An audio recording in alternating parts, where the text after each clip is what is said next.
বরবাদ দেখে আসছি। তো আমার কাছে খুব ভালো লাগছে, স্পেশালি তার অ্যাপিয়ারেন্স, তার উইথ আ নিউ লুক। আমার কাছে খুব ভালো লাগছে। না না না, বরবাদে সাকিব খানের লুক দেখে আমি রীতিমতো ফিদা হয়ে গেলাম, বললেন সুন্দরী অভিনেত্রী সাদমিনা। সাদমিনা আরো বলেন, যদি অভিনয় করি তাহলে সাকিব খানের সাথেই করব বা করতে চাই।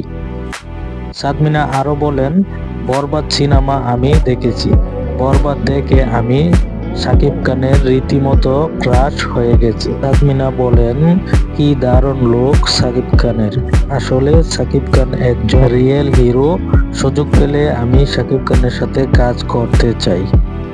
আমার শাকিব খানকে খুবই ভালো লাগে অবভিয়াসলি, সো আমি তার সাথে কাজ করতে চাই। শাকিব খানের সাথে সবাই আমরা Yeah. এরকম দারুণ একজন সুপারস্টার বাংলাদেশে আছে, তা আমি সাকিব খানকে না দেখলে বুঝতাম না। সাকিব খান মানে বাংলাদেশের সিনেমার দর্শক উন্মাদনা। প্রিয় দর্শক, আপনার মতামত কি কমেন্ট করে জানাবেন। চ্যানেলটি সাবস্ক্রাইব করতে ভুলবেন না।